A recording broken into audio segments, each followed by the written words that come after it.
Quem trouxe a Bíblia Sagrada, levanta ela aí. Deixa ver. Meu Deus. Se você não trouxe a Bíblia Sagrada, pegue carona na Bíblia mais próxima de você aí. Mateus, no capítulo 5. A impressão minha hoje está mais quente do que os outros dias. Meu Deus, não era inverno?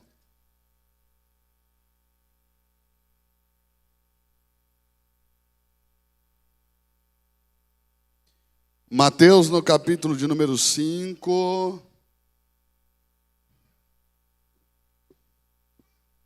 verso 17.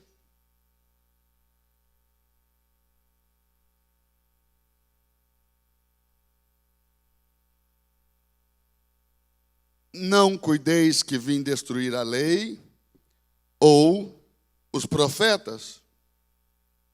Não vim abirrogar, mas cumprir.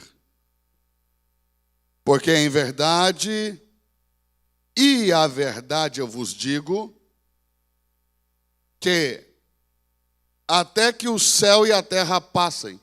Põe entre parênteses aí na sua Bíblia, marque com uma caneta. Até quando vale a lei? Até que o céu e a terra passem. Ou seja, enquanto existir céu ou terra, a lei está valendo. Amém ou não? Lá em Apocalipse, no capítulo 21, João vai falar de uma nova terra e de um novo céu. E ele vai dizer que o primeiro céu e a primeira terra passaram. Então, nessa nova terra, nesse novo céu, a lei já não vai valer. Porque aí já passaram tanto céus como terra. Mas enquanto houver céu e terra, também a lei do Senhor vale. Quem está aí, diga amém. Vamos ler. Observe isso. Olha o texto. Verso 18. Porque em verdade e a verdade vos digo, que até que o céu e a terra passem, nenhum jota ou um tio se omitirá da lei, sem que tudo seja cumprido. Qualquer, pois, que violar um destes menores mandamentos. Quem está aí? Fala alguma coisa para Jesus se você está aí. Quero saber se você está entendendo. Qualquer que violar um desses menores mandamentos, na nossa linguagem seria assim, ó, por menor que seja. Qualquer que violar um mandamento, por menor que seja o mandamento, quem está aí? E assim ensinar aos homens, será chamado menor no reino dos céus. Aquele, porém, que os cumprir e ensinar, será chamado grande no reino dos céus.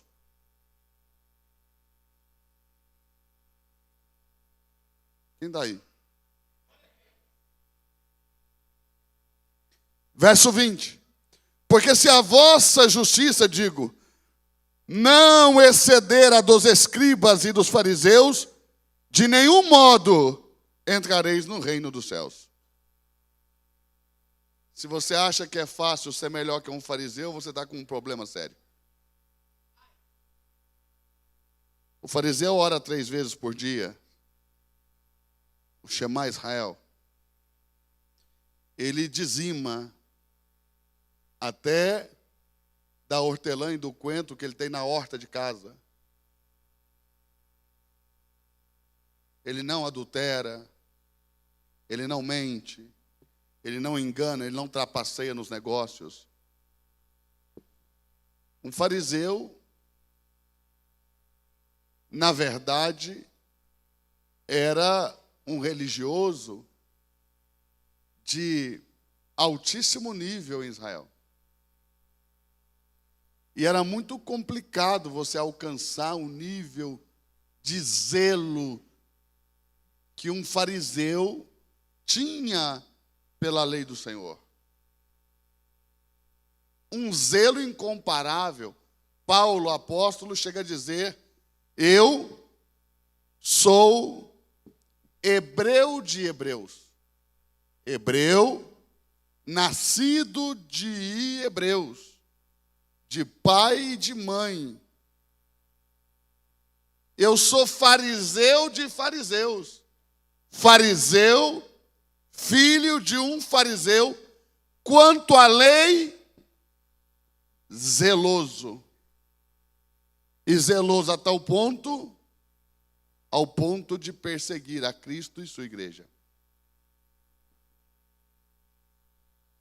Já dá para entender o porquê. Porque ele tinha tanto zelo da lei, que a igreja parecia uma coisa nova, uma nova onda. E ele então perseguiu para que nada da lei fosse alterado. Quem está aí, diga amém. Olhe para quem está do seu lado e diga assim: a lei do Senhor continua valendo.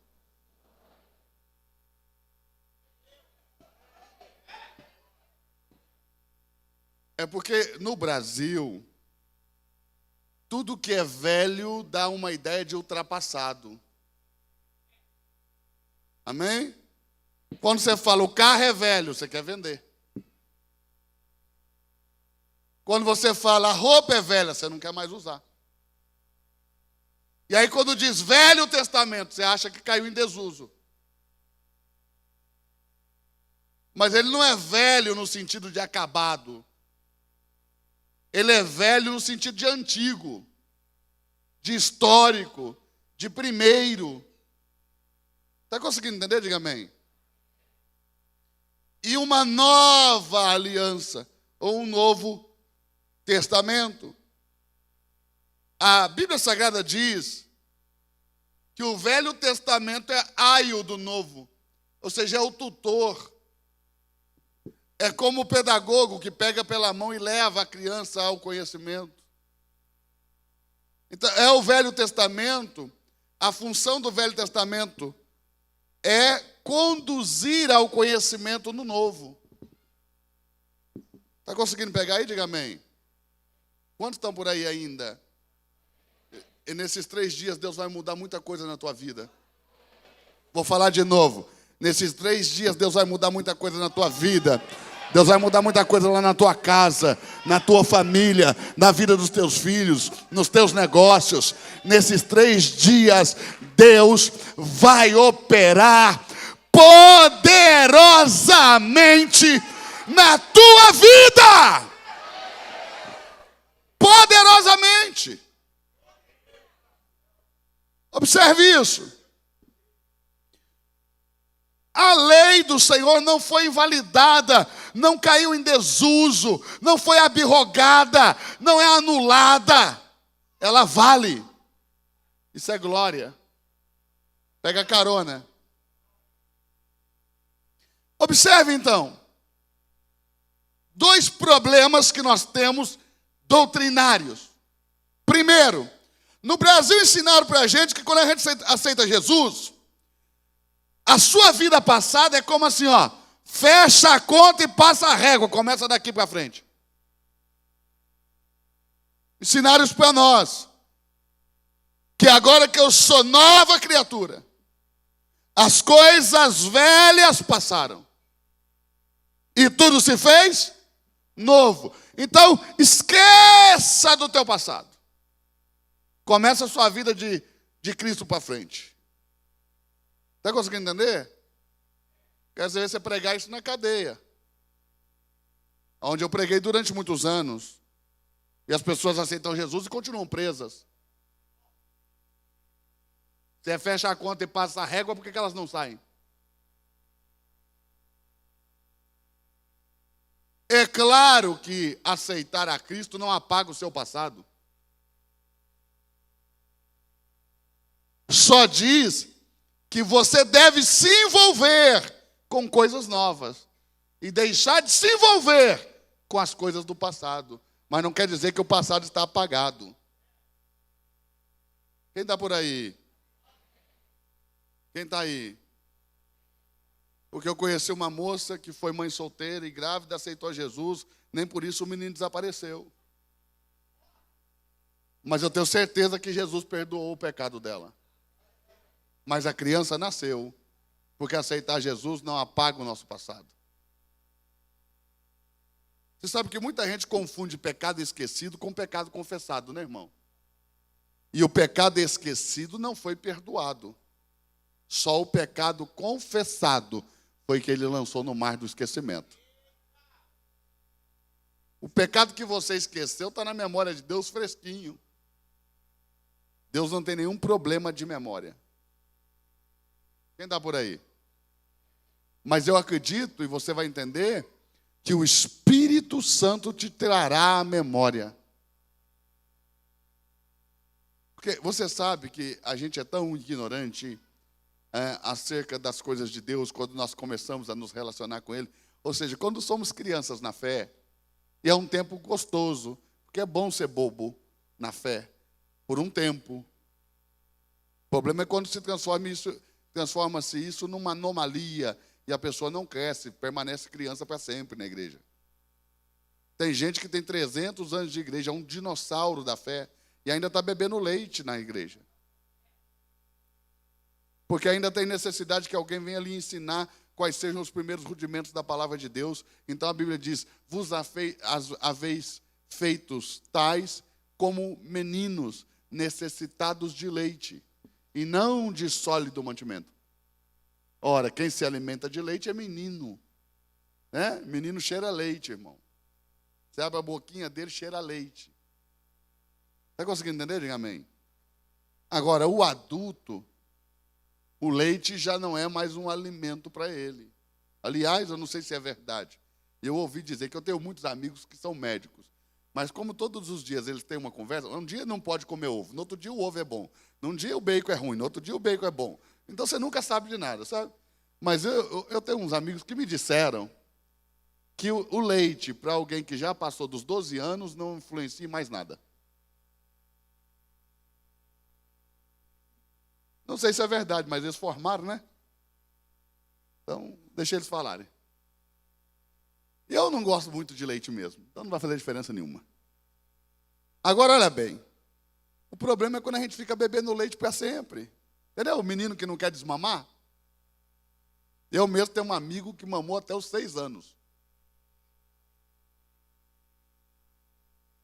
Ele é todo educadinho, engomadinho, sabe? Foi criado com a avó no apartamento com um poodle.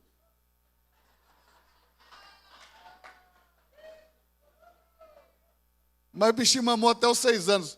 Pensa, até hoje, já tem mais de 20 anos. E até hoje a mãe dele tem que pôr o prato para ele na mesa, senão ele não come. Você acredita nisso? É forte, hein, Brasil? Se as roupas dele não tiverem passado, ele não sai, porque ele não dá conta de passar uma camisa. Tem gente que é assim no evangelho, não dá conta de fazer nada. Porque não cresceu na fé. Está conseguindo entender? Diga amém. E há outros que acham que o crescimento vem pelo conhecimento, e não é verdade. Porque você pode ter alguém que é doutor em teologia e completamente menino na fé. Vou falar de novo. Você pode ter alguém que é doutorado em teologia e completamente criança na fé. Porque a maturidade, o crescimento, não vem pelo saber, vem pelo praticar. Olha como diz a Bíblia. Em razão do costume, essas pessoas tiveram exercitados os seus sentidos para deixarem de ser meninos. Em razão da prática corriqueira, costumeira da palavra, em razão da experiência prática. Está conseguindo entender? Diga amém. Então, é a prática da doutrina que nos faz crescer, e não o saber dela. Porque tem gente que sabe muito e é imaturo. Aliás, tem gente que sabe demais e é imaturo 2 vezes, tanto na vida como na fé. Está conseguindo entender? Diga amém. Agora, nós precisamos de sólido mantimento, porque estamos crescidos. E o sólido mantimento é quando já não precisa o pregador de ter tato para falar. Pode falar rasgado, sabe? pode falar de forma clara, pode falar da forma assim que você realmente entenda, ainda que vá te dar nos nervos certas coisas. Mas eu vou falar. Você crê? Fala ou não fala, Malahim? Então, observe, preste muita atenção. A lei vale. E mesmo depois que você aceitou a Jesus, ela continua valendo. E todos os erros que você cometeu contra a lei, mesmo depois que você aceitou a Jesus, continuam sendo erros. E as consequências você continua vivendo. Porque aceitar Jesus nos salva. Não elimina a consequência dos nossos erros.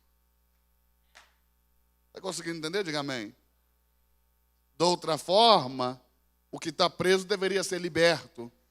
E a que estava grávida a causa da fornicação deveria voltar no tempo, ou a gravidez deveria no mínimo desaparecer, porque ela vai ter muito trabalho para cuidar dessa consequência, que vai nascer até bonitinha, mas é uma consequência.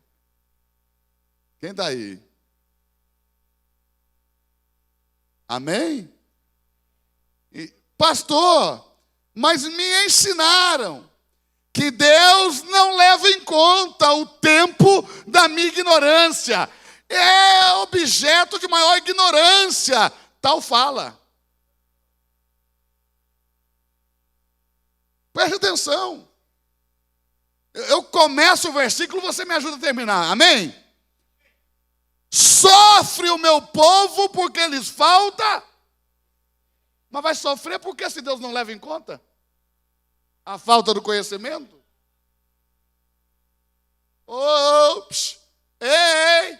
Tem alguém aí? Sofrer o que se Deus não está considerando? Morre o meu povo, diz o texto. Perece o meu povo. Outro texto. Morre o meu povo fora da hora. Antes do tempo. Tem gente que morre antes da hora. Tem gente que morre antes do tempo. Tem gente que eu não sei se você reparou, morreu novo demais. E diz a Bíblia, perece meu povo, porque lhes falta conhecimento. Quem está por aí? E tem gente que não quer aprender. Porque ele diz, a letra mata. Fica longe da Bíblia que você vai ficar louco. Se estudar a Bíblia, vai perder a unção. Irmãos, conversa de parlapatão. Preste atenção. Se você estudar a Bíblia, você vai experimentar o maior nível de unção que você já provou na sua vida. Só que com maturidade vai deixar de ser menino. Pastor, por que nós no Brasil a gente não está caindo mais na unção? Porque a gente está amadurecendo. A maturidade faz isso. Não é que você fica insensível, você só fica maduro. É diferente. Eu passei o congresso agora Transformando com Fogo. Foram 4 dias de muita unção, muito poder, todo mundo pregando. O pastor Josimar Fonseca foi lá, pregou a mensagem, parecendo que era a última que ele ia pregar na vida dele. Eu acho que ele falou assim, nenhum pregador vai pregar depois de mim. O homem pregou. O paletó dele ficou molhado, parecia que tinha jogado água.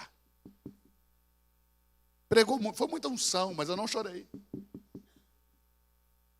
Muitos pregadores, muita unção, eu não chorei. Mas o Malahim é minha testemunha. Que no domingo à noite, quando um amigo meu, convidado meu, pregou uma mensagem simples, 52 pessoas voltaram para Jesus. Aí eu caí em lágrimas, porque isso sim é motivo para chorar. Então não é que não choro mais, só choro por coisas que merecem lágrimas. Está conseguindo entender? Quem daí? Então nós precisamos amadurecer na fé. É isso que Deus vai fazer com você nesses 3 dias. vai te levar para um outro nível de fé e vai te alimentar de uma outra maneira. Olhe para a pessoa que está do seu lado, pega na mão dela aí, segura, aperta a mão dela, sabe? Aperta assim, olha para ela confiar em você e diga para ela: Deus vai te levar para um outro nível de fé.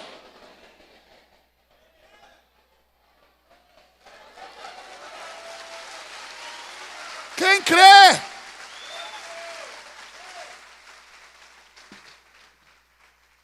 Pastor, então da onde surgiu essa história de que Deus não leva em conta o tempo da minha ignorância? De uma má interpretação de texto. Lá em Atos dos Apóstolos, capítulo 18, quando o apóstolo Paulo está visitando e pregando na Grécia, ele visita a grande cidade de Atenas. E ele começa a andar pelas ruas de Atenas e a observar o objeto de culto daquelas pessoas. Ou seja, as estátuas dos famosos deuses gregos, espalhadas por todo lugar em Atenas. E lá havia 2 lugares para a pregação, para que você pudesse discorrer sabedoria. Um lugar chamado Ágora e um outro lugar chamado Areópago. A Ágora era a praça da cidade,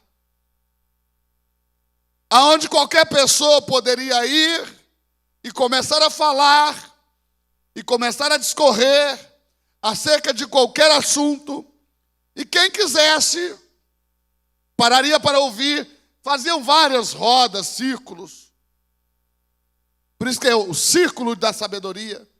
Para ouvir o que os sábios, os alunos da filosofia tinham a dizer. Quando eles se destacavam nessa praça, quando eles se destacavam no Ágora, eles subiam por uma escada de mármore que levava até o Areópago, aonde falava apenas os grandes sábios. Por essa escada subiu Platão. E muitos outros grandes sábios. Agora observe. Você precisava de um fiador para subir ali. Alguém que garantisse que você não ia falar papagaiadas.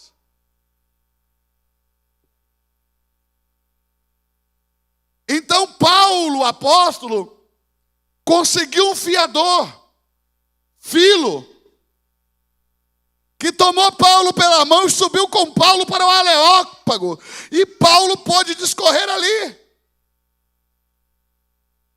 E o que Paulo disse? Homens,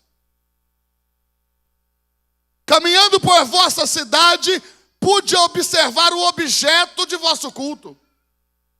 E notei que vocês são em tudo muito religiosos. E observando o objeto de vosso culto, encontrei um altar, um antigo altar, um altar que estava coberto de plantas e ervas. Mas eu pude arrancar o mato de sobre ele. E pude ler a inscrição: ao Deus desconhecido. E por que Paulo disse isso? Porque enquanto ele pregava acerca da salvação, da ressurreição, de que o espírito do homem um dia deixaria o corpo do homem, tantos os alunos da escola de Epícaro, os epicureus, como os estoicos, pararam para ouvir Paulo, porque a ênfase do ensino naquela época era da alma, era todo voltado para a alma, centralizado na alma. A alma era o centro de tudo aquilo que Epícaro ensinava. Aliás, nós temos muito hoje, na nossa prática de vida, que é herança da filosofia de Epícoro. Sabe aquele negócio de vivo hoje? Né? É o estilo de vida visa. A vida é agora, esqueça amanhã. Compre tudo que você puder no cartão amanhã que se exploda. Aí você que vai chorar para pagar. Entendeu? Porque para você ele diz a vida é agora, mas para ele a vida é amanhã, quando você for pagar os juros. Quem está por aí? Ai, meu Deus, pastor, não fala do meu cartão de crédito. Amém, deixa o teu santo cartão de crédito aí. Então eles disseram, o que fala esse tagarela? E Paulo então, para fazê-los entender que ele não estava falando coisas absurdas ou desconhecidas, porque alguém chegou a perguntar que nova doutrina é essa que esse tagarela está pregando. E Paulo disse então, o Deus de quem eu estou dizendo estas coisas é o Deus deste altar. Todo grego sabia o que significava aquilo. Agora Paulo estudou em uma escola chamada Escola de Iliel, que foi o professor de Gamaliel, nos pés de quem Paulo aprendeu. Você está por aí? Mexe com a mão se você está vivo ainda, pelo amor de Deus. Deixa eu ver. Isso, glória a Deus. Então, Paulo conhecia a filosofia dos gregos. E Paulo sabia da história daquele altar. Ou seja, 800 anos aproximadamente, antes de Paulo chegar em Atenas, houve uma grande praga sobre a terra. E as pessoas começaram a morrer com peste bubônica, com hemorroidas e com tumores que explodiam em seus corpos. Sangravam pelo ânus até morrer. Então chamaram lá na ilha de Creta um sábio chamado Epimênides. Um judeu, hebreu, nascido das águas, temente ao Senhor, para vir resolver o problema. E quando ele chegou lá, Epimênides disse, vocês certamente ofenderam os deuses. Eles é quem estão promovendo, eles estão promovendo essas mortes violentas, terríveis, horrorosas. E então, a única maneira de vocês aplacarem a ira dos deuses é oferecendo a eles sacrifícios. E o povo respondeu, já oferecemos sacrifícios para todos os deuses da Grécia. Porque também foi a primeira coisa que pensamos nós. Então Epimênides respondeu dizendo, então deve haver algum Deus que é mais poderoso do que todos os deuses da Grécia. E eles disseram impossível, porque lá no Olimpo o mais poderoso de todos os deuses é Zeus, e até o próprio Zeus oferecemos sacrifícios. Então tem um Deus que é mais poderoso do que Zeus e do que todos os deuses da Grécia juntos. Disseram, não é possível. Epimênides disse, vamos ver. Tomem 10 ovelhas negras e 10 ovelhas brancas. Vamos prendê-las por uma noite, por um dia e uma noite. E na manhã do dia seguinte vamos soltá-las. Não sei se você reparou uma ovelha, elas vivem comendo, não faz outra coisa, só come. Hein? Parece cante de igreja, né? Só come. Quem daí? Então observe. Se você prender as ovelhas um dia todo, uma noite toda, soltar só na manhã do dia seguinte, o que elas vão fazer? Vão comer. E ele disse, mas será que se deitarem as negras, a resposta é não. Se deitarem as brancas, a resposta é sim. E nós vamos perguntar aos céus se existe um Deus mais poderoso do que todos os deuses da Grécia. E assim fizeram. Prenderam as ovelhas um dia todo, uma noite toda, na manhã do dia seguinte soltaram. E quando soltaram, Epimênides gritou: existe algum Deus mais poderoso do que todos os deuses da Grécia? Por favor, responda-nos. E as ovelhas brancas deitaram. E ele ordenou então que fossem sacrificadas essas 10 ovelhas sobre uma pedra. E as 10 ovelhas foram imoladas, fizeram o cáret, o corte, a degola no pescoço das 10, sobre uma pedra. E as mortes pararam.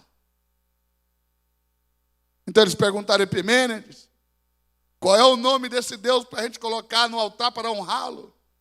Epimênides, sabedor como judeu, de que o nome de Deus não pode ser pronunciado em vão, e que não daria a eles o decifrar, o tetagrama de Deus, ou seja, as 4 letras que são as iniciais do nome do Todo-Poderoso. Ele disse: é melhor vocês não colocarem nada, porque vai que vocês coloquem o nome errado e ele se ire e mate o dobro.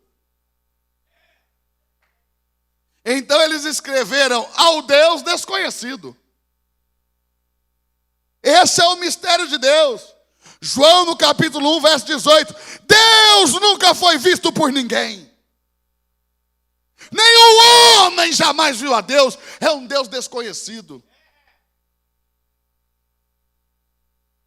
Está conseguindo entender? Diga amém. E então, 800 anos depois, chega Paulo e diz: o Deus de quem eu estou falando é o Deus desse altar. Todo grego sabia: este é o Deus mais poderoso do que todos os deuses da Grécia. E esse Paulo, apóstolo, o termo vem de pombo enviado, apostelo. Como o pombo que você envia com a mensagem amarrada no pezinho para o meio da batalha.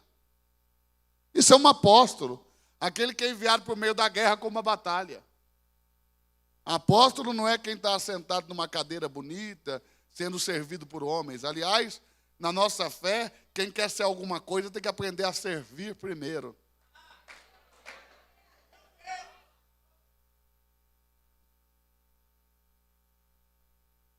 Então, esse Paulo foi enviado para o meio do campo de batalha como um pombo enviado, frágil. Pombo é um bicho frágil, mas carrega uma mensagem. E por causa da mensagem, aquele que o enviou cuida dele. E Paulo disse: e esse Deus deste altar, não levando em conta tamanha ignorância, o tempo da vossa ignorância, porque a partir de hoje não sois mais. Não parou para considerar que um dia vocês se curvaram diante de uma pedra e a chamaram de Deus. Porque se ele parar para pensar, nem se você se arrepender, te perdoaria. Mas ele resolveu ter misericórdia e a sua graça resolveu ser abundante sobre vós. E esse Deus não vai parar para pensar nisso e não vai considerar tamanha ignorância. Mas ele chama a todo homem para que se arrependa. Arrepender de que se Deus não está considerando o pecado? Do que vai se arrepender o ignorante se Deus não está contando a sua ignorância? Irmão. Irmão. Tem que ter um limite. A preguiça de pensar tem que ter um limite, gente. Está conseguindo assimilar, gente? Pelo amor de Deus, fale alguma coisa. Meu Deus, dá um sinal de vida aí. Então observe isso. Olha bem. É disso que está falando, não que Deus não leva em conta o que nós fazemos de errado quando não somos crentes, não tem nada disso. Não tem nada a ver com o contexto do texto. Isso é um pretexto para a distorção de um texto muito clássico que qualquer comentarista, por mais simplório que seja, vai comentar corretamente. Está conseguindo entender? Diga amém. Quem está aí? Pecado é veneno. Pecado é veneno. Sua região aqui é uma região de lavoura, sim ou não? Sim ou não? Geralmente ele tem um veneno chamado furadã. Quem ouviu falar desse veneno? Tem cor de suco de morango. Mas é mortal. Um copo de furadã e pode te enterrar. Agora imagina se você pega um copo desse, cheio de furadã, pensando que é um belo suco de morango batido com leite. E ó, vira. Diga depois, irmão. Mas eu não sabia.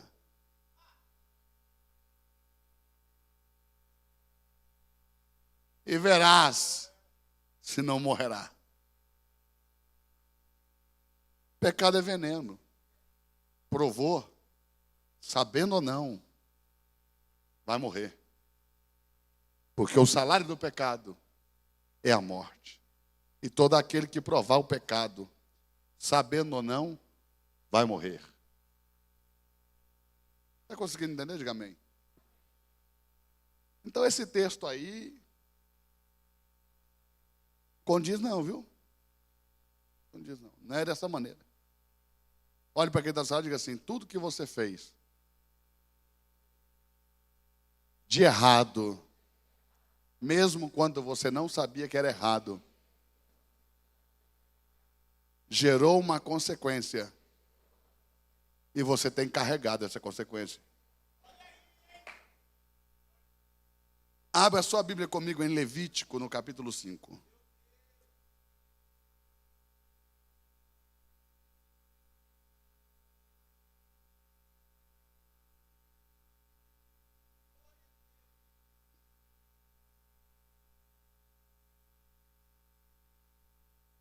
Levítico no capítulo 5. Quem achar, diga amém.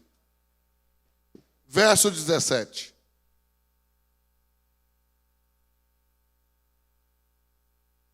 Se alguma pessoa pecar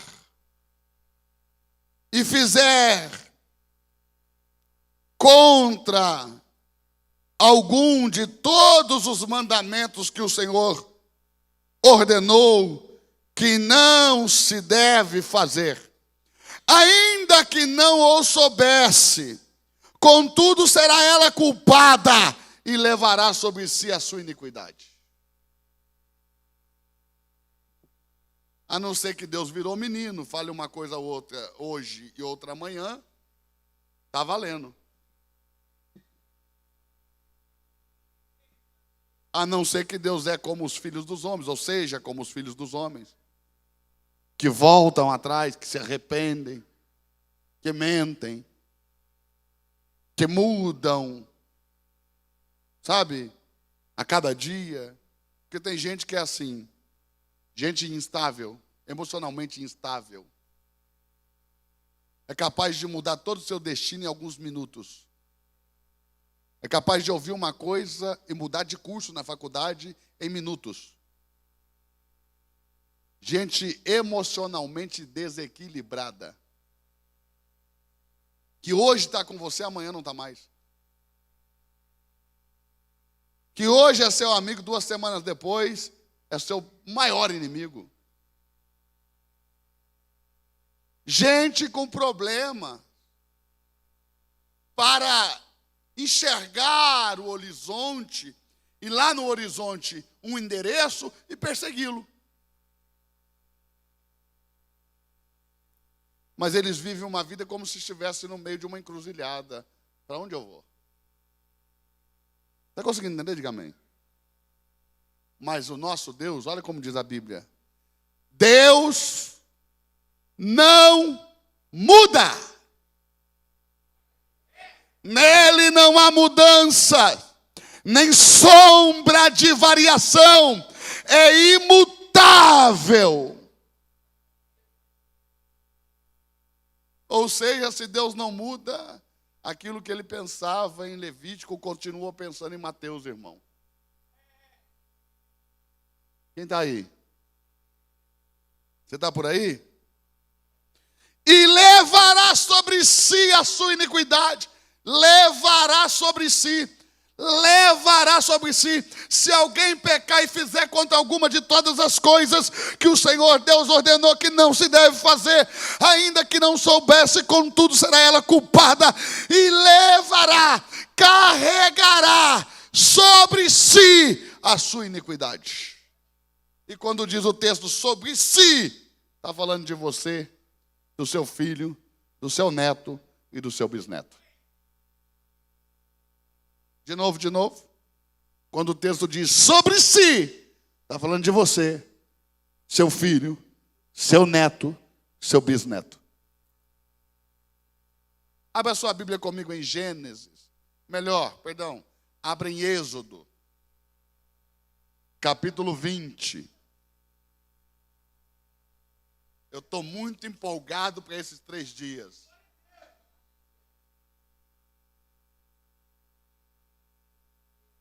O primeiro demônio vou expulsar eu, os demais vocês. Amém? Quem nunca expulsou um demônio? Levanta a mão, deixa eu ver. Ah, você precisa viver essa experiência. Está escrito, esses sinais seguirão os que creem. Em meu nome expulsarão demônios. Você vai expulsar um, você crê ou não crê? Quem crê? Aí você vai fazer diferente da irmã da nossa igreja, que é cabeleireira, né? Que estava explicando lá para a cliente dela a pregação de domingo. Ela foi contar a pregação. A mulher que estava lá arrumando o cabelo estava com a pombagira apareceu. Para reclamar, vai pregar para a minha discípula, porque era a discípula da pombagira. Tenta imaginar quem era.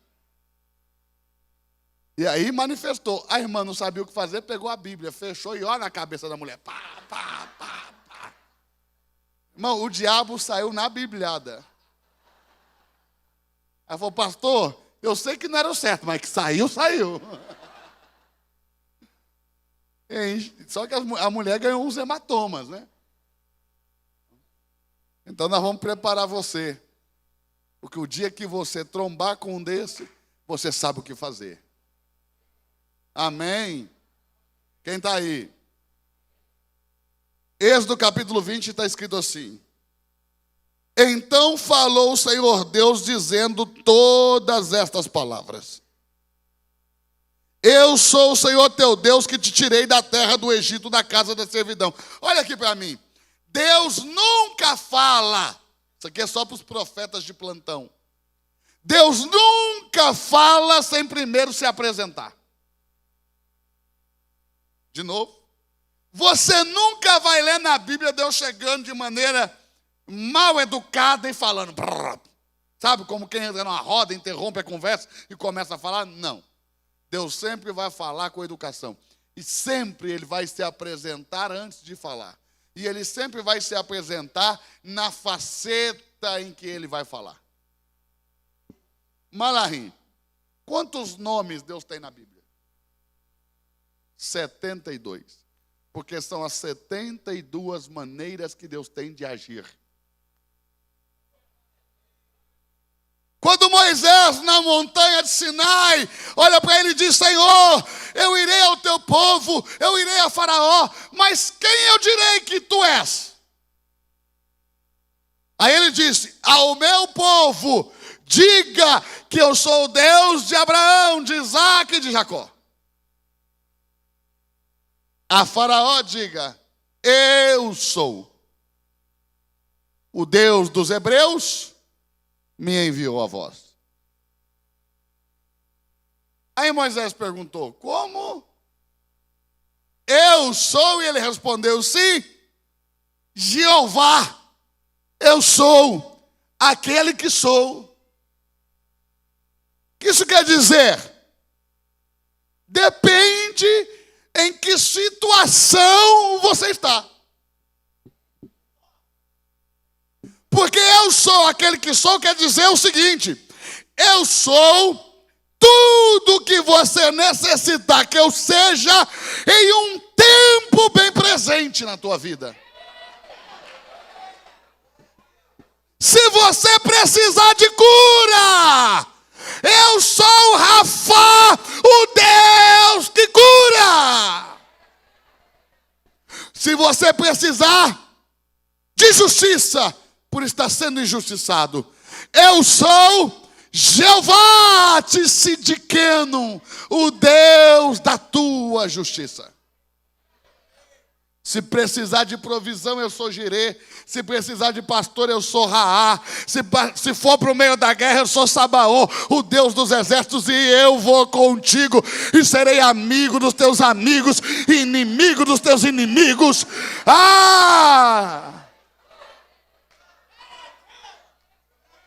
Eu sou Moisés. Tudo que você precisar que eu seja, dependendo do momento que você está vivendo na tua vida. Mas de uma coisa você deve saber: você jamais será desamparado.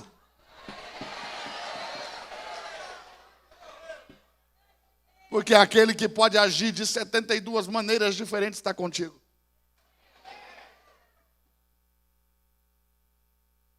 E você só não vê, porque, como diz o Luciano Subirá, você está experimentando o agir invisível de Deus.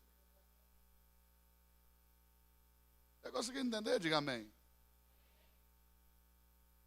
Então aqui ele está se apresentando. E ele sempre se apresenta na faceta em que vai falar.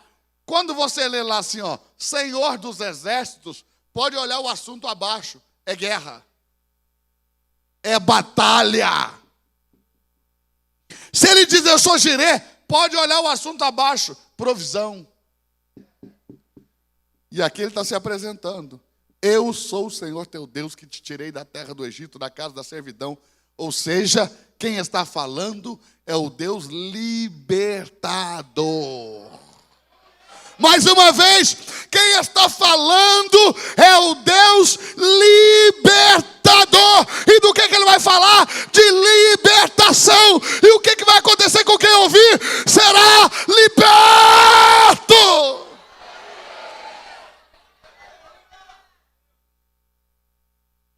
Verso 3. Não terás outros deuses diante de mim. Isso aqui é tremendo, porque minha vovó, que já é falecida vovó, era católica, apostólica, romana, daquelas que você não pode imaginar. E quando eu chegava na casa de vovó, tinha imagem para todo lado. Irmão, tinha que ter uma lista com o nome do santo para você saber quem era quem. Está conseguindo entender? Diga amém. Tinha um que vovó fazia, mamãe também. Punha café para ele.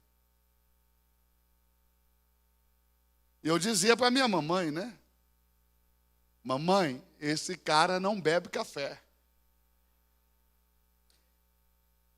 E ela dizia, vem de tarde para você ver. Quando estava de tarde, estava seca a xícara. Até que um dia eu peguei ela jogando café fora para pôr outro.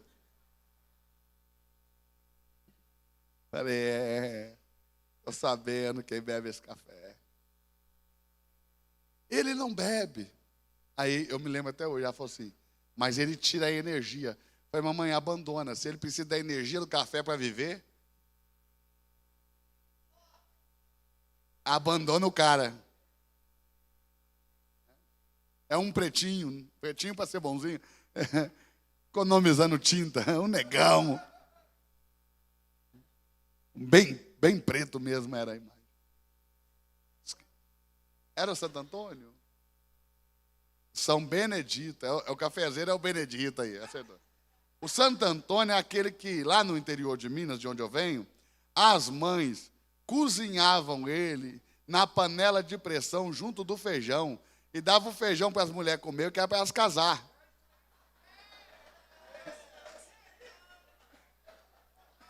Quando as meninas chegavam numa idade que as mães viam que estava avançado, cozinhava o feijão com a imagem do Santo Antônio. Tem uma amiga lá minha que dizia assim: eu acho que o Santo Antônio apaixonou por mim porque não me deixa casar com ninguém.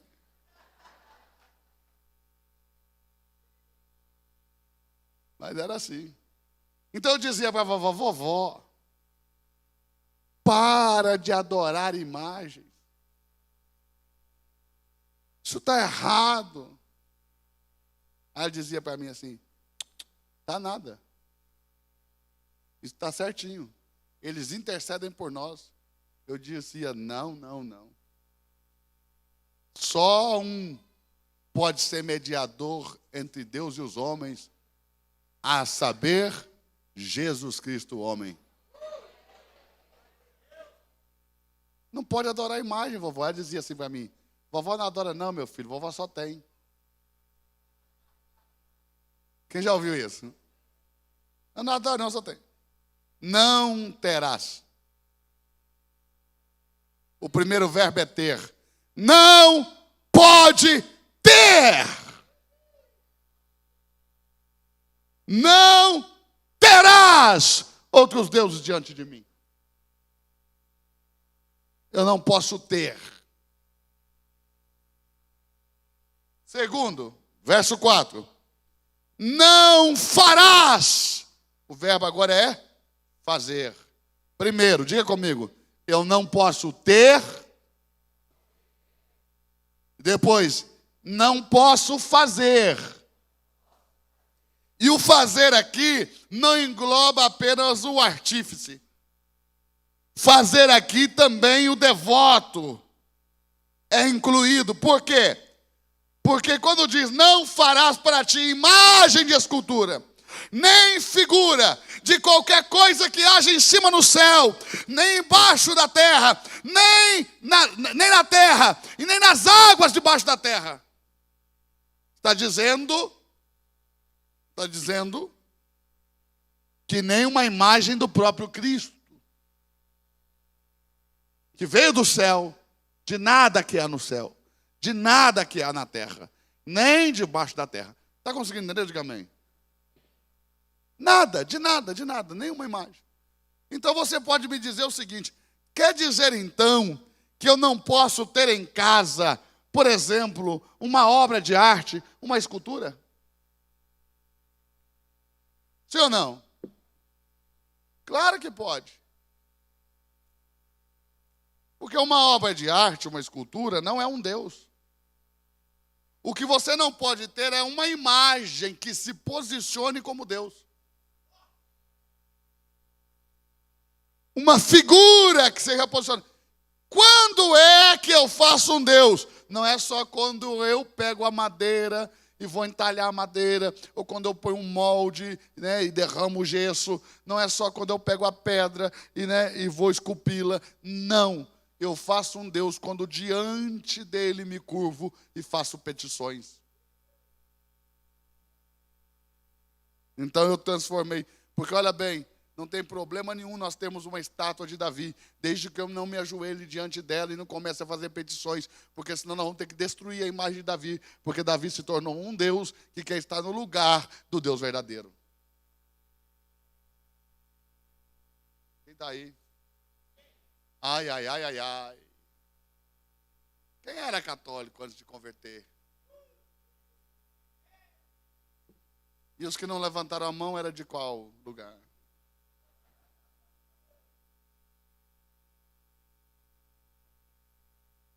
Batedores de tambores? Ou não era nada? No Brasil eu acho engraçado, né? Porque, não sei se na sua família foi assim também, na minha é o seguinte: todo mundo que era católico era espírita também. Negócio de doido. Aí eles iam para os terreiros, mas quando você perguntava de que religião você é, católico? Acho que eles tinham vergonha do terreiro, falava que era católico. Iam para lá para comer as comidas ali, nas festas, né? Por exemplo, Malaquias foi palhaço de Santo Reis. E você sabe que tem uma maldição. Porque se alguém for palhaço do Santo Reis, ele foi de verdade. Vai pulando e dançando na frente da congada lá. Se for palhaço uma vez, você tem que ser 7 anos, senão a profecia é que você não casa. É uma maldição. E eu tive que orar forte para quebrar essa maldição aí. E olha que ele chegou perto de casar umas 2 ou 3 vezes e deu errado. Então nós tivemos que fazer uma quebra de maldição poderosa esse menino. Está marcado para dezembro agora. Se não casar, nós vamos ter que chamar ele, levar lá na arca, né? Naquela arca lá, com o azeite ungido vindo de Israel, pedir para o bispo mergulhar ele lá 10 vezes para ver se dá certo. E aí se não casar agora, não resta mais recurso, só lá. Ó. E o Malaquias não concluiu essas 7 vezes, porque converteu. E você não tem noção.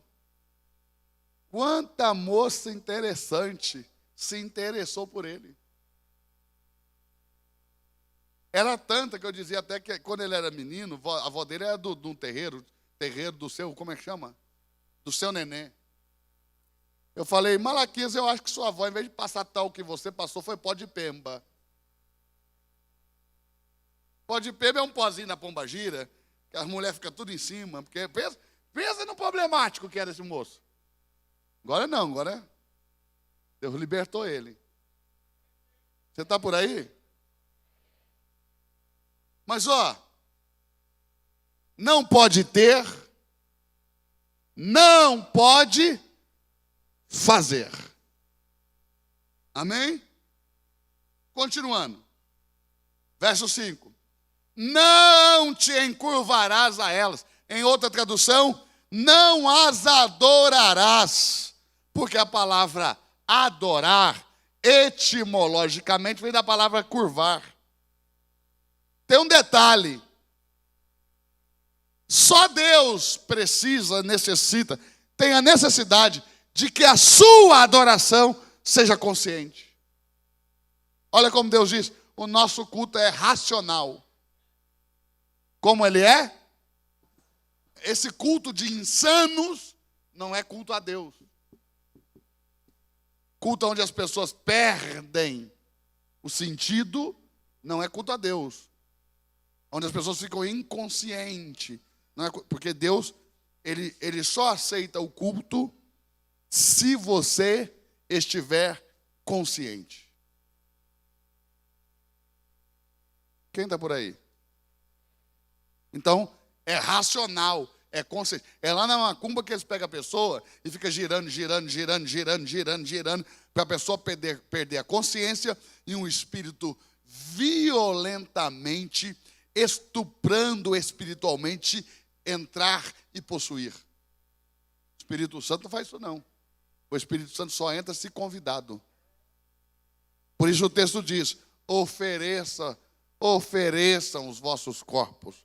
Se você não oferecer, ele não vem, porque ele não violenta, ele não invade, ele não faz essas coisas. Um dia um amigo meu foi comigo para o culto, ele falou assim, eu vou, mas eu vou avisando, eu não vou cair não, hein. E quando o pastor ia orar para ele pôs o pé para trás aqui assim, fazia assim, ó. Aí eu falava para ele, para com isso, rapaz. Não vou cair. Mas para com isso, não precisa disso. Se você não quer cair, o Espírito Santo não vai te derrubar, porque o Espírito Santo não violenta ninguém. Quem quer cair precisa se entregar. Quem quer cair precisa se entregar. Ou então tem que ter algum obreiro despreparado que te passe uma rasteira. Não, porque tem obreiro que vira a cabeça da gente para trás, que se você não cair, tem que te dar um prêmio. Você conseguir resistir aquele obreiro, ele inclina a sua cabeça para trás e força. O que você vai fazer? Cair. Isso é a ordem natural das coisas, quem entendeu? Quem já sofreu esse tipo de ameaça na igreja? Meu Deus! E tem uns que não põem o pé assim, sabe? Aí ele faz assim, ó. Você nem vê porque caiu, quando você vê está no chão. E ainda tem que fingir de espiritual, né? Porque já caiu.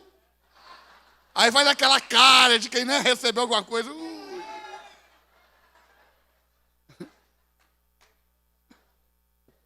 É prova, irmão. Tem obreiro que é prova.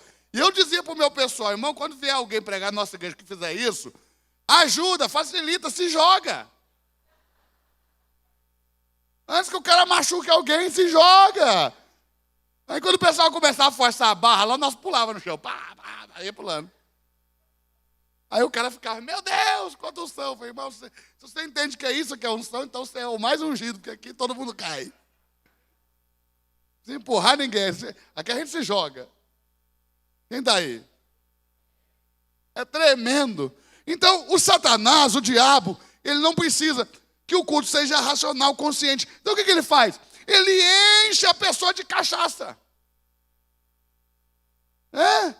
Ele vem, toma a pessoa, pega 1 litro de cachaça e vira. Igual se fosse água. Aí a pessoa fica inconsciente. Aí ele violenta. Porque ele tem prazer.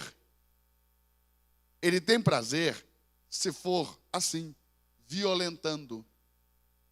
Entendeu? Se você deixar, perde a graça, porque ele é ladrão, salteador, mercenário e estranho a homens. Ele prefere roubar.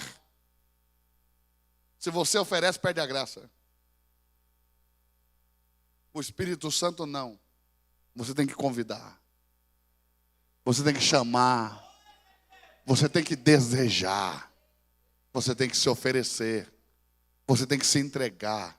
Você precisa confiar. E aí ele vem. Está conseguindo entender? E como o culto ao diabo não precisa ser consciente, ele te rouba a adoração. Eu fui para o Chile por um período amando do Senhor. Teve uma época da minha vida que Deus falou para mim assim, olha como o Espírito, eu estava dormindo, acordei e ouvi a voz do Senhor. O Senhor disse para mim assim, olha como ele disse, você vai ficar no Chile, se você cruzar as fronteiras desse país, para sair dele eu te mato. Pastor, tem certeza que foi Deus? Tenho certeza. Irmão, eu também tenho certeza que ele não ia mudar nem a feição do rosto para me matar. Está conseguindo entender ou não? E eu fiquei até que ele me autorizou a sair. Lá eu vivi grandes experiências. E eu estava no deserto, chamado Deserto de Atacama, que é o deserto mais seco do mundo, onde estão os salares de Atacama, os campos de sal. E lá tem uma cidadezinha chamada São Pedro. E lá tem um museu com múmia. E eu, desde criança, eu assistia o He-Man, eu assistia os Thundercats, não tinha aquele, o Munha. Eu era doido com múmia, queria ver a múmia. E fui lá no museu. Só que a porta do museu, não sei se por acaso ou já de caso pensado, é tão pequenininha que você só entra de 4. E lá vai eu ver a múmia. Quando você se levanta, você dá de cara para um deus inca. O sol, com a bochechinha gordinha assim, com um sorrisinho sarcástico. Te roubei, te roubei, te roubei. Eu voltei de ré. Falei, está amarrado em nome de Jesus. De mim você não vai roubar, não. Pegadinha. Pegadinha de diabo. Vou te provar. Você vai ao restaurante. Você entra. De repente o seu espírito te impulsiona a fazer assim, E lá em cima, no alto, por detrás da porta, uma imagem de escultura. Passou com a cabeça no pé dela. Seu espírito não te mostrou aquilo por acaso. É para você repreender. Porque ele acabou de te roubar a adoração. Porque estar com a cabeça no pé deles, isso é adorar. Curvar-se diante deles. E tanto lugar para pôr o trem, por que para pôr ali? Pegadinha. Você está pegando? Quem está aí? É igual aquela Basílica. O pessoal vai para Israel, tem que tomar muito cuidado com essas excursões para Israel, né? Quem é católico tem que tomar cuidado também. Por exemplo, eu fui uma excursão para lá levando meus alunos. A agência errou e mandou 6 velhinhas católicas na nossa excursão. Lembra a Camila? Ó, tá a Camila ali. Camila foi. Irmão, por Deus, que tinha uma que eu tinha que pegar o carrinho das malas e pôr ela em cima e carregar. Não, porque ela não gostava de andar. Ela dizia, meu filho, já andei tanto, me carregue. Eu dizia, minha senhora, eu só sou o líder da excursão, não sou o maleteiro. Mas eu tinha que carregar ela. Mas eu meio que carreguei ela. Mas foi muito bom. Foi muito, porque até se batizar no Jordão, elas se batizaram. Ó, afundamos elas nas águas.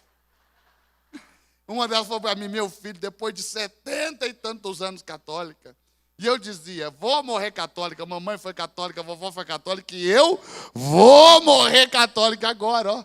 Um bando de evangélico doido. Vai me batizar, mas eu vou batizar. Batizou.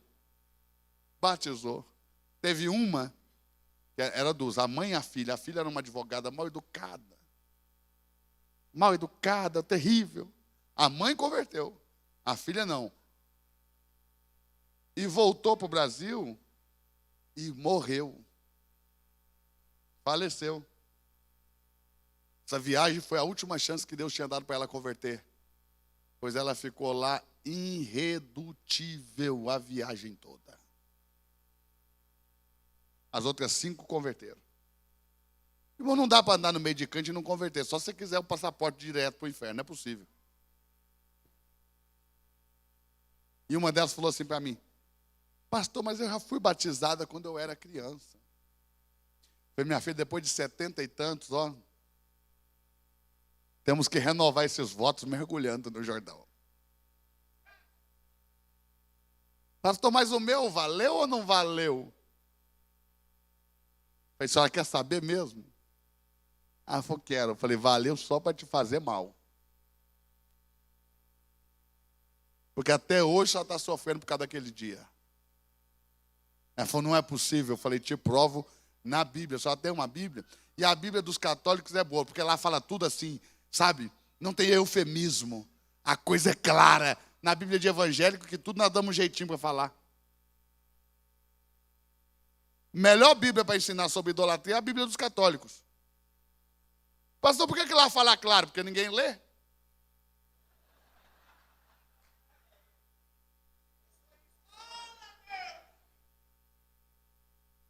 Pode ser claríssimo, ninguém lê mesmo. Agora, olha bem, que tremendo. Quando algum espírito maligno escondido de trás de uma imagem de escultura, porque foi isso que o apóstolo Paulo disse, por detrás das imagens se escondem espíritos. E aqueles que oferecem nos pés de uma imagem de escultura, não sacrificam a Deus, mas a demônios, porque detrás das imagens se escondem demônios. E não quero que sejais participantes da mesa de Deus e da mesa dos demônios, do cálice de Deus e do cálice dos demônios. Meu Deus. Quem foi levado lá no pé de uma imagem de escultura quando era bebê no colo, batizado? Quem foi? Não, confessa, porque agora já foi. Confessa. É muito importante a confissão, porque é na confissão que Deus vai quebrar a maldição. Quem foi, diga, eu fui. Eu declaro que nesses 3 dias Deus vai... Ouça o que eu vou dizer. Todo contato com a obra da idolatria gera roubo, máculas, feridas. Tem gente, ouça o que eu vou dizer, que nunca conseguiu terminar a faculdade por causa daquele dia. Porque no dia que seu pai te levou, te consagrou a uma imagem de escultura, um demônio roubou de você o seu diploma. Tem gente que nunca conseguiu ser feliz no casamento. Sabe por quê? Porque naquele dia, a sua felicidade no matrimônio foi roubada por um espírito maligno, no qual você foi levado, entregue, consagrado, e com testemunhas, que são padrinhos, que te dão junto. Está cheio de evangélico, ó. Sendo padrinho lá no altar da idolatria. Sabe o que você está fazendo? Você está pegando a criança e dando para um demônio. No altar da idolatria, na mão de um sacerdote idólatra.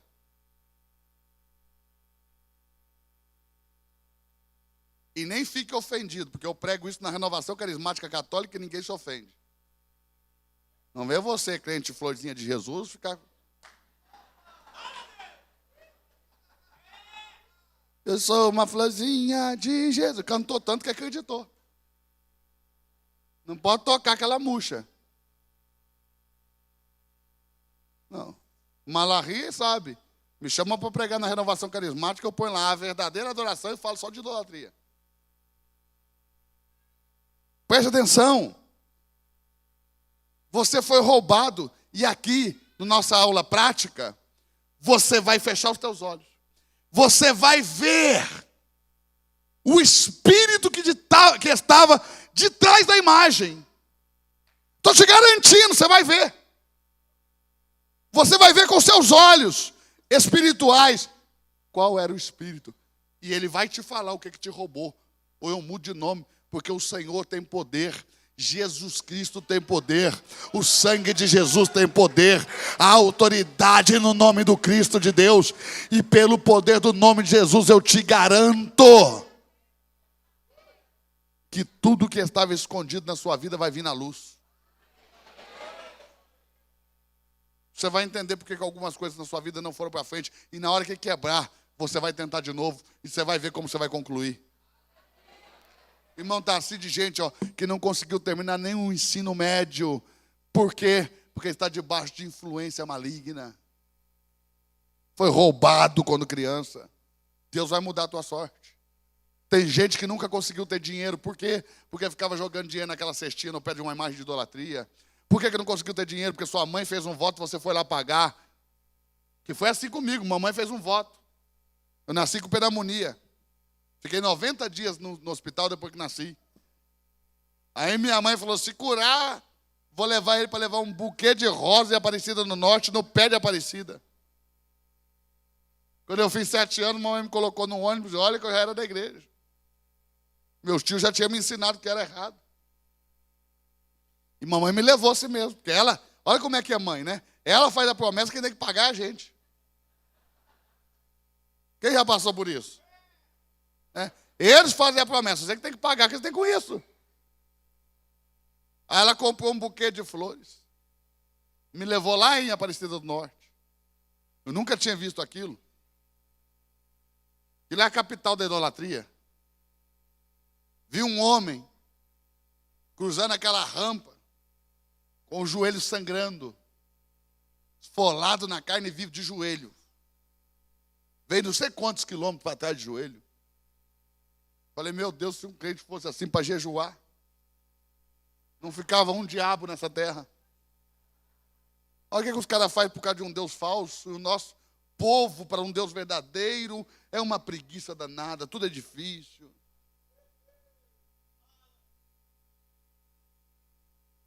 Que Aparecida, você sabe o que é, né? Serviço mal feito de crente. Claro, o que diz a Bíblia? Que quando você entrar em uma casa e pregar, e as pessoas se converterem, suas imagens idólatras, você tem que pegar, quebrar, reduzir a pó. Aparecida, certamente, não é coisa nossa de brasileiro. Você pensa num povo racista. É o povo brasileiro. Ah, pastor, não é não, você fala isso porque você é branco. Eu é que sei te dizer. Entendeu? Porque eu mesmo cheguei lá na Renovação Carismática e disse assim, quem crê que a mamãe de Jesus era negra, levanta a mão. Ninguém. Nenhuma santa alma levantou a mão. Ninguém acredita que ela era negra, gente. Ninguém. Eu falei, então quem é essa negra que está falando que é a mãe dele? Aqui no Brasil tem uma se passando por mãe dele. Quem crê que ela era amarela, como os mexicanos? Ninguém levantou a mão. Eu falei, então Guadalupe é o quê? Quem acredita que ela era a branquinha do olho azul? Ninguém levantou a mão. Eu falei, então, quem é aquela Fátima que está lá em Portugal dizendo que é a mãe dele? Que detalhe, em cada lugar ele tem uma mãe diferente. Irmão, a idolatria nos chama de burros. A idolatria brinca com a nossa inteligência. Como que uma pessoa só pode ter esse monte de cor, esse monte de nome? Tem uma historiadora em Campo Grande que ela fez uma pesquisa e reproduziu algumas imagens de Maria. Achou mais de 2.000 imagens diferentes, mais de 2.000 nomes diferentes. Maria não sei do que, do socorro, da boa morte, da perpétuo socorro, não sei o que, blá, blá, blá, blá. É de Fátima, é Lourdes, é não sei o que, Rainha do Céu, não sei de onde. Irmão, mais de 2.000, vamos supor que só 2.000. E vamos supor que uma seja a mamãe de Jesus de verdade, vamos respeitá-la. Agora me responda uma coisa, quem são as outras 1.999? Que estão por aí, dizendo que é a mãe dele. E a idolatria nos afronta. Porque, irmão, todo idólatra pede respeito, mas não respeita ninguém. É engraçado. A imagem de Aparecida, que tem patente de generala nessa nação, que um chefe das Forças Armadas tem que bater continência para aquilo, saiu de Aparecida do Norte, foi em São Paulo, foi ao Rio, foi a Brasília e voltou para Aparecida do Norte. Custo, R$500 mil há 8 anos atrás. Saídos da onde? Dos cofres do governo. Em cima do quê? Um caminhão de corpo de bombeiros, a mais alta honraria do Estado brasileiro. Sabe quando é que anda em carro de corpo de bombeiro? Quando volta com medalha de ouro. Quando volta com o primeiro lugar na Copa, que se ficar em segundo, vai andar em carro nenhum. Um general de guerra que voltasse para casa com uma vitória na guerra. Ela foi num carro de corpo de bombeiros. Sabe o que mais? Com escolta da Polícia Federal, Serviço de Inteligência da Nação, Guarda Nacional, Polícia Civil e bombeiros. R$500 mil. Quem te perguntou? Onde foi que você votou isso? Quem respeitou o seu direito constitucional de opinar acerca de como gastarão o dinheiro público?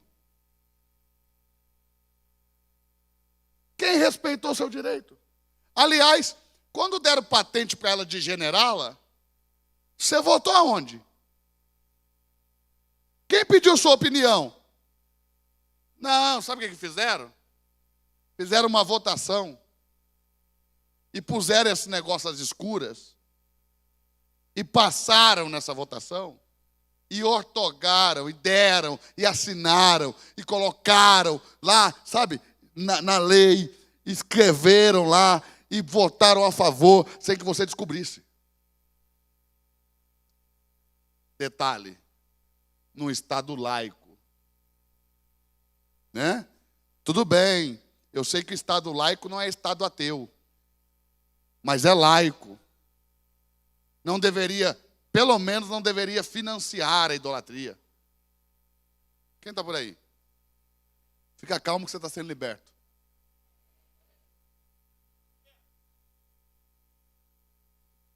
Amém?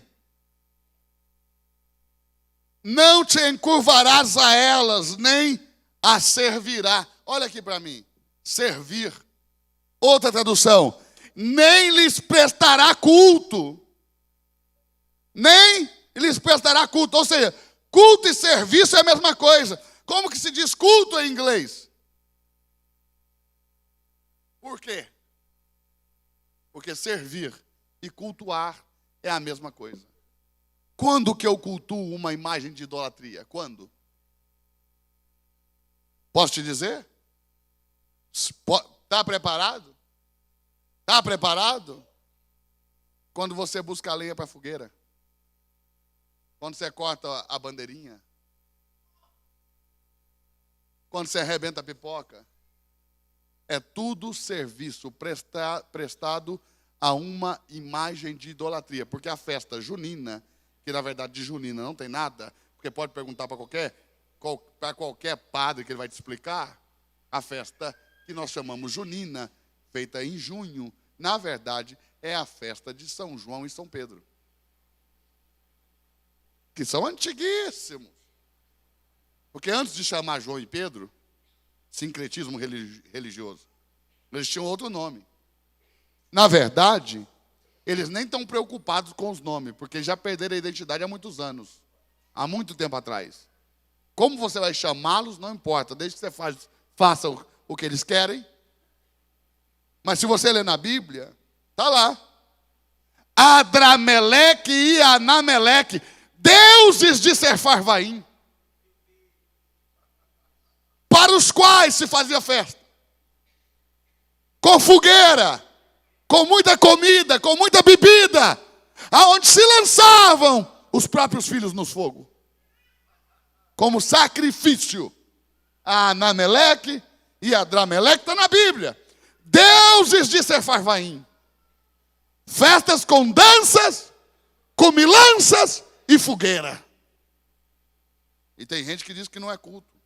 Tem até batismo. Você batiza na fogueira. Tem casamento. Mas não é culto. Tem sacerdote. Mas não é culto.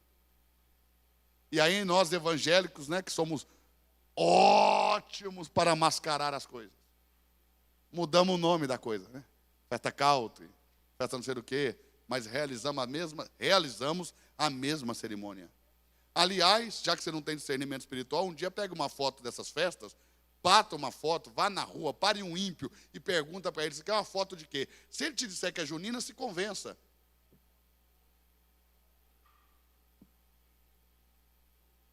Essa hora é muito importante que você fale alguma coisa, irmão.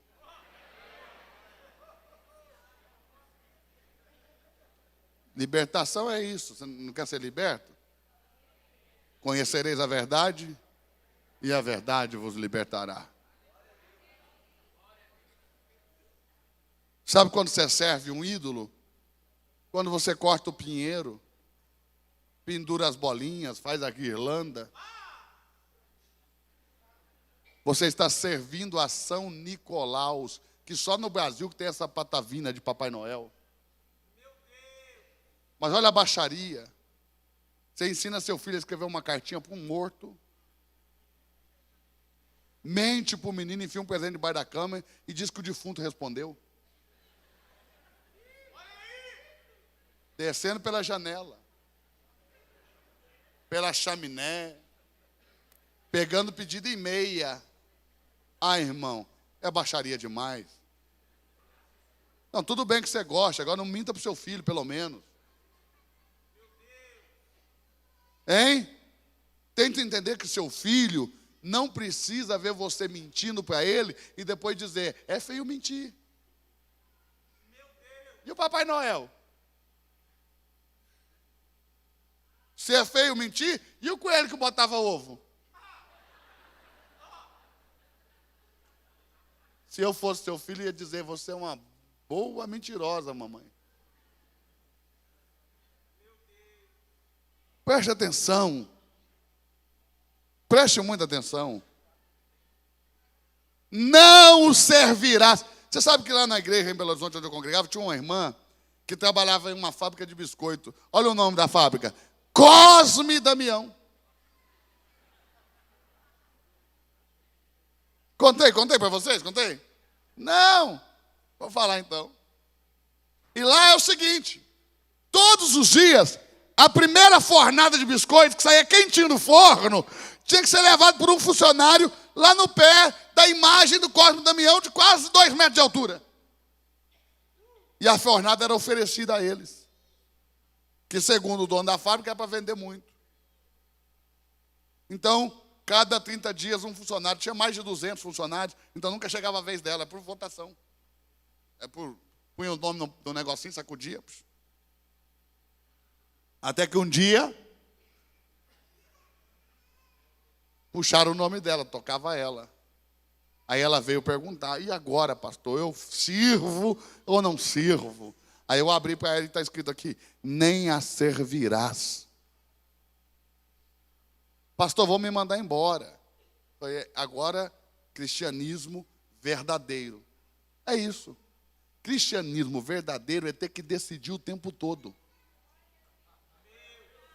Cristianismo de verdade é isso, irmão. É ter que decidir o tempo todo. E às vezes você vai ter que decidir sofrendo dano para andar de bem com Deus. Quem está aí? E ela resolveu que não ia colocar.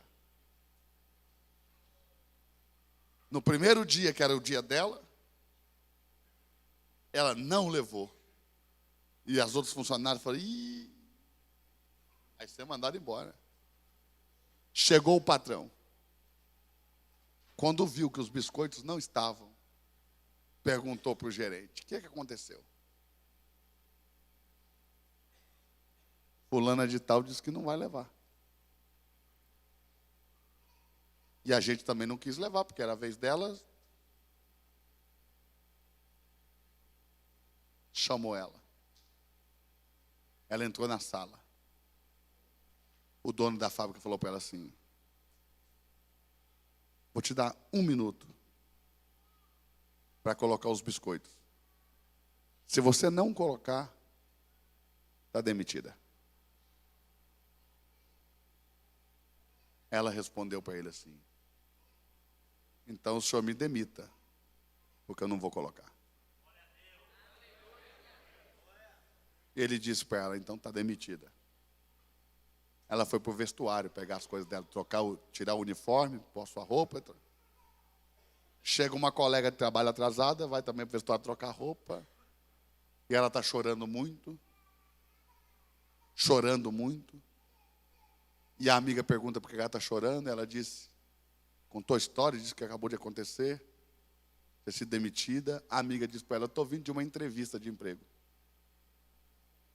Num hotel novo que estão abrindo aqui na cidade. 5 estrelas. É para a área da camareira. Mas é para ser chefe. E como eu não tenho o ensino médio, não fui aprovada. Mas eles precisam, está aqui o telefone da mulher, liga lá. Ela ligou no mesmo dia. Foi para a entrevista. E arrumou o emprego. Para ser chefe das camareiras, ganhando 2 vezes mais.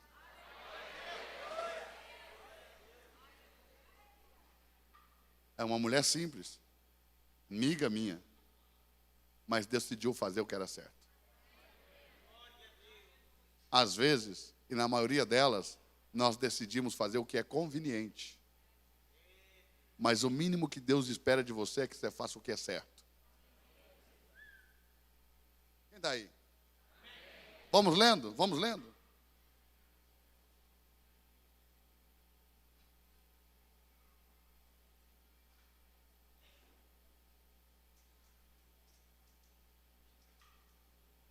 Já vou parar, está tarde, né? Vou só terminar essa leitura que a gente para. O tempo voou, meu Deus. Sangue de Jesus. Amanhã não vou mais cedo. Amanhã eu vou chegar mais cedo. Eu não cantar uma música só e ó. Bíblia em todo mundo. Amém? Quem está aí? Vamos lá. Não te encurvarás a elas e nem as servirás. Porque eu, o Senhor teu Deus, sou Deus zeloso, que visito a maldade dos pais nos filhos. De novo, para quem diz que não tem nada hereditário. Está aí, ó. Eu sou Deus zeloso, que visito a maldade dos pais nos filhos, até a 3ª, podendo chegar à 4ª geração daqueles que me aborrecem. Aí. Quem está aí? Olha para quem está só e diga assim: uma semente de morte tem poder para alcançar até a terceira, podendo chegar à quarta geração de teus filhos. Eu visito com a iniquidade a maldade dos pais nos filhos. Sabe como é que é esse texto? Eu visito o filho com a mesma coisa que fez o pai. Vou dizer de novo.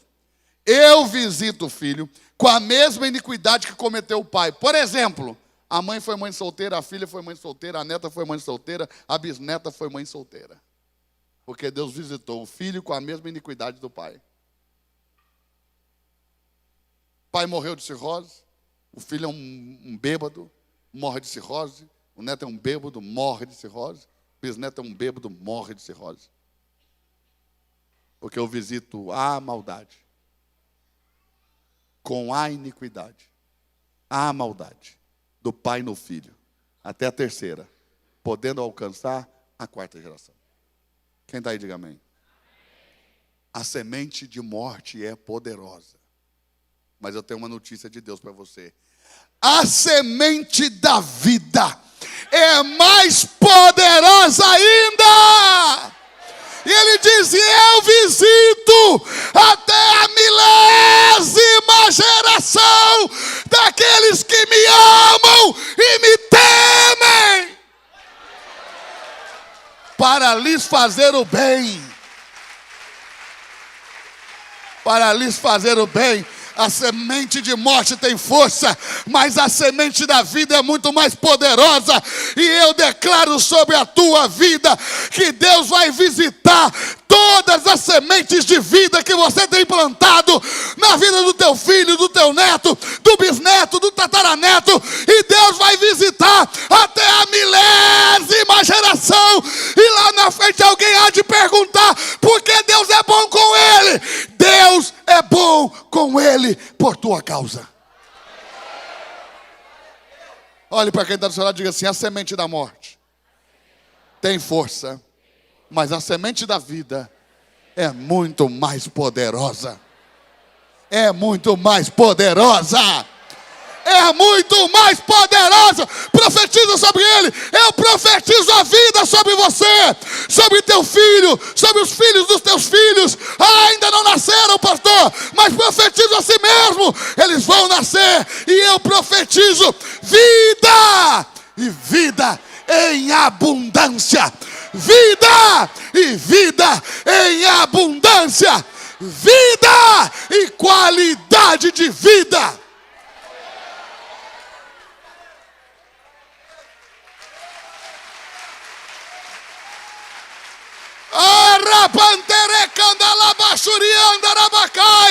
Deus vai visitar os teus filhos, os teus netos, os teus bisnetos, até a milésima geração da tua semente, para fazer o bem, para fazer o bem. Carabandere candalabachai, harabantere candalabachurianda.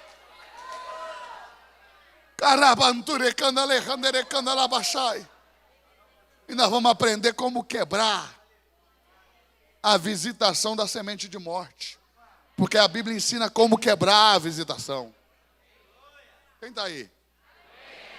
Abre rapidamente para a gente ir embora no Salmo 115.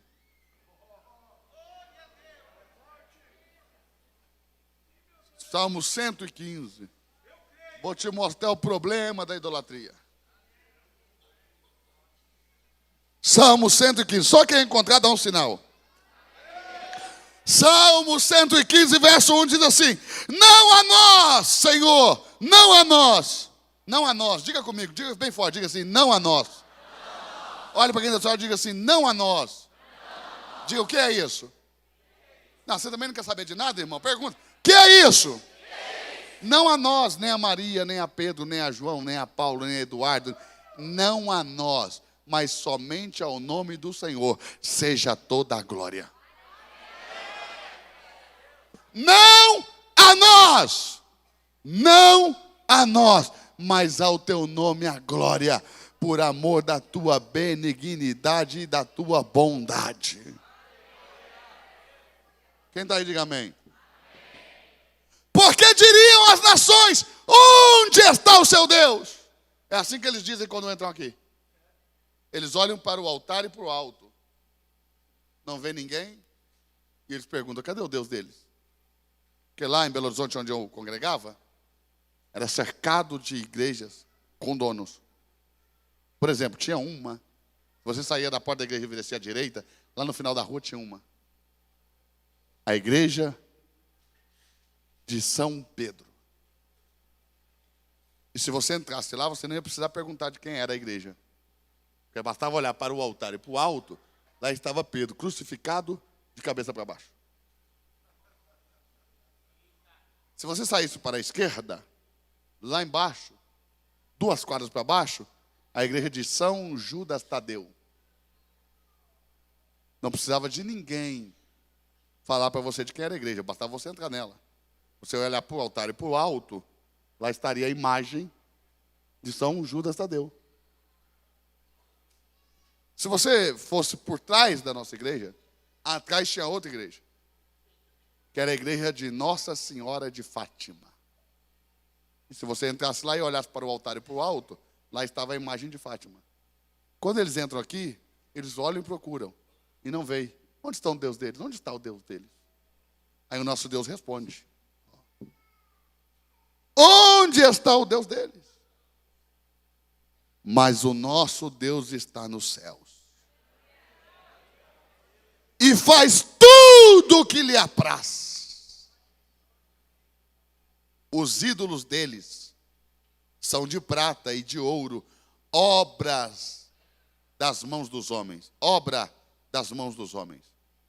Tem boca, mas não falam. Tem pés, não. Tem olhos. Apesar de que quando você entra lá, dá a impressão que eles estão olhando para a gente, não é? Quem já deu essa impressão? Hein? Eu tinha uma amiga que ela era muito católica, muito. Eu falei para ela assim: você quer que Deus está ali? Na sua igreja? Ela falou: acredito. Eu falei: então dorme lá uma noite. Meu Deus, eu tenho medo. Tem medo de Deus? Não. Não é de Deus que você tem medo. Tem gente lá. E não é Deus. Senão você teria paz. Por que ninguém quer dormir lá? Eu durmo aqui. Pode fechar tudo que eu durmo aqui. Quantas vezes for preciso. Aliás, se alguém pagar as minhas contas, eu durmo aqui todo dia. De dia e de noite. Não arredaria meu pé daqui. Há cultos que eu sempre oro a Deus dizendo: Senhor, não deixa esse acabar. Tem culto que a gente não quer que acabe. Irmão, eu já vivi culto de tanta presença de Deus que eu falei assim: Deus, me mata agora. Não quero mais o mundo, não quero mais me relacionar com isso. Me leva embora. Eu sei que ele não levou porque tem um propósito a ser cumprido, mas que dá vontade de ir embora, dá.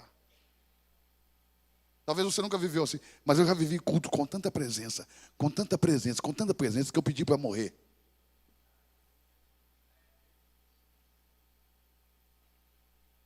Se por mim, eu ficaria aqui 24 horas por dia e não ia lá fora mais. Deixa eu te dizer uma coisa. Tem olhos e não veem. Tem ouvidos, mas não ouvem. Tem nariz, mas não cheiram. Tem mãos, mas não apalpam. Tem pés, mas não andam. Tem nem som algum sai da sua garganta. Olha o problema, olha bem. Tornem-se semelhantes a eles, os que os fazem e todos os que neles confiam. Tendo boca não falem. Tendo olhos não vejam. Tendo ouvidos não ouçam. Tendo nariz não cheirem. Tendo mão não apalpem. Tendo pés não andem. E aí você vai ver. Porque tanto atrofiamento. Está por aí? Diga amém. Está escrito: tornem-se como eles. Então as pessoas são feridas espiritualmente. elas não têm boca espiritual para falar, da sua garganta não sai som espiritual, elas não conseguem andar espiritual. Irmão, tem gente que entra aqui todo bonito, bem vestido, todo bonito, cheiroso, perfumado, mas espiritualmente é assim, ó. Se você pudesse enxergar no espírito, o corpo é assim, ó. O corpo espiritual, ó, todo atrofiado por causa do pecado, porque está igual uma imagem de escultura. Mas Deus vai mudar a tua história. Fique de pé no seu lugar. Alabandere candala bashuri andere candala bashai. Arabantore candala bashuri andere candala bashuri andere candala bashai. Arabantere candala bashuri andere candala bashai andere candala bashuri anda. Arabantu tekeri andere candala bashuri andere candala bashuri andere candala bashuri anda. Candare candare candare candala bashuri andere candala bashai. Aramentere candara banto teki asto nuvi andere candala bashuri andere candere rabasho. Arabantu teki anto turu candere candala bashuri andere candala rabandor. Arrecantote candere candote que vanuti asto nuvi andere candala bashai. Arrubiante canto nunde candere halamda de candere candere halabashuri ande. Arrabante te que venuti andere candolo candere canduri andere candara bashuri anda. Arrabanto te que vene canduri candere halande canderote de candere masto niasto iabanduti asnikia arramiasto nuvia labnurir ande cadevniasto. Preste atenção no que eu vou te dizer agora. Traga para cá os teus filhos. Traga para cá os teus pais. Porque o que Deus vai fazer na tua família mudará a história dos teus familiares para sempre.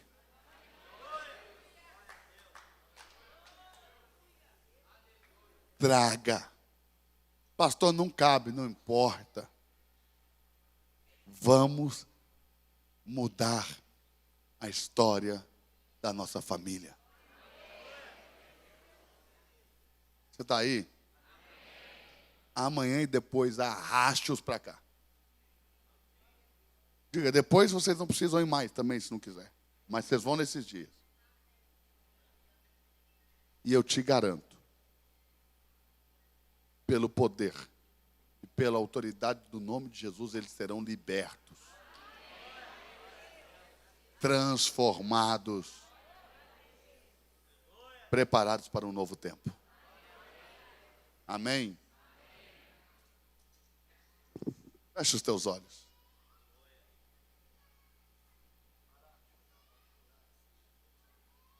Preciso fazer uma oração com você. Mas nós vamos fazer amanhã. Só feche os teus olhos e repita comigo. Senhor, os meus olhos tornarão a ver. Meus ouvidos, seu ouvido vai voltar a ouvir. Diga assim, Senhor, a minha boca voltará a falar, os meus olhos voltarão a ver, eu voltarei a ouvir com o ouvido, as minhas mãos apalparão, os meus pés andarão, da minha garganta voltará a sair o som.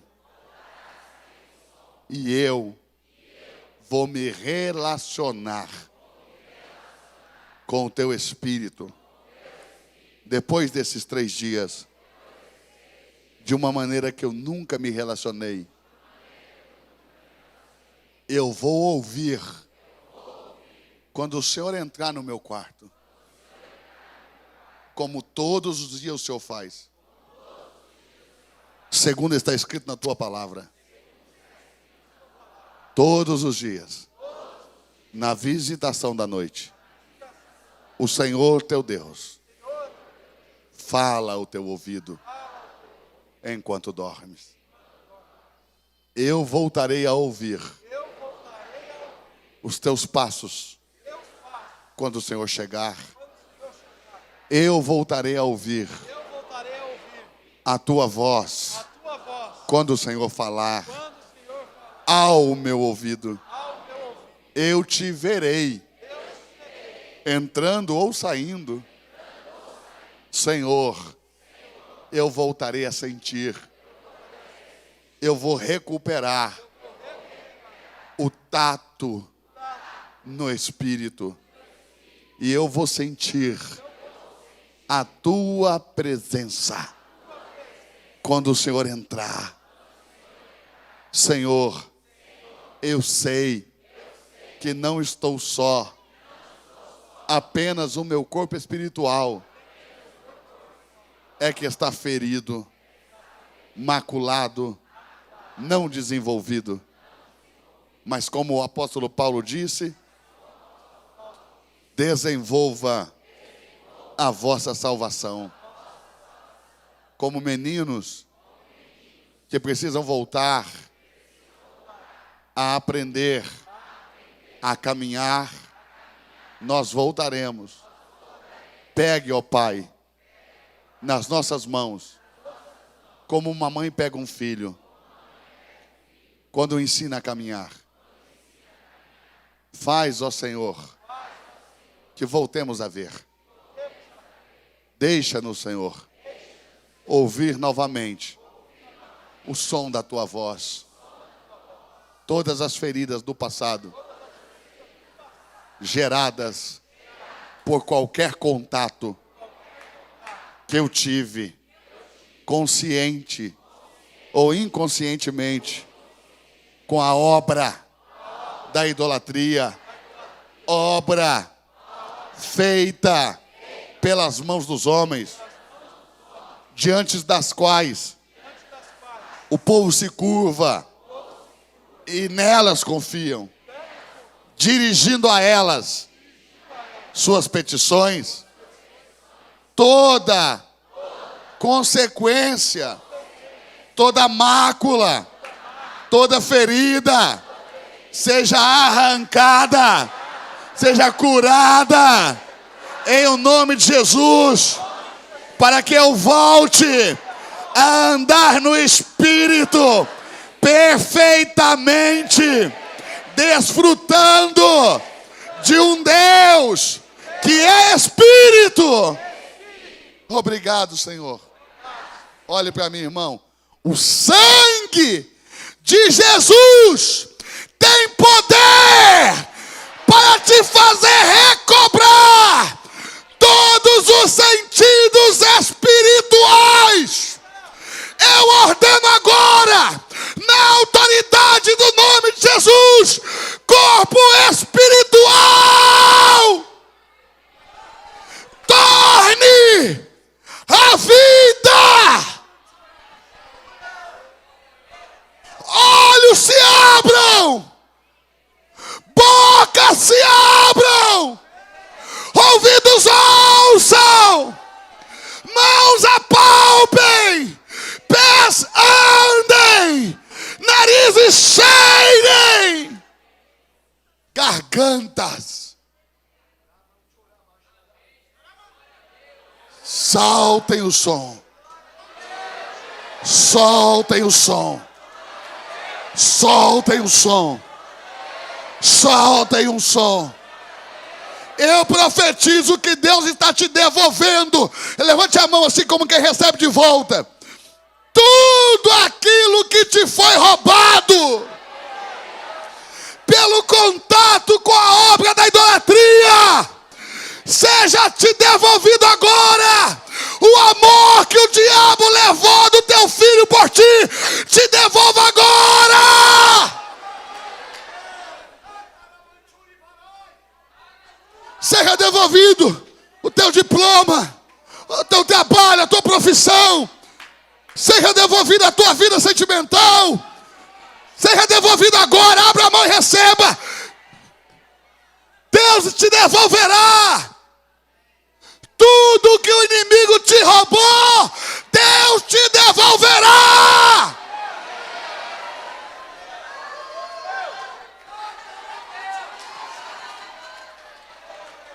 de volta. Toma de volta a tua saúde hoje. Pega de volta a tua saúde agora.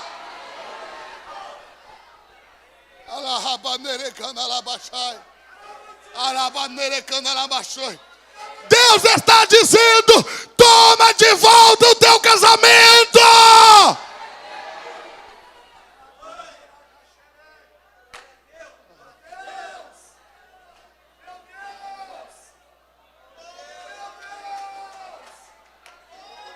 Você não vai mais ser roubado. E tudo que te roubaram terão que devolver. Amém? Glorifica Jesus.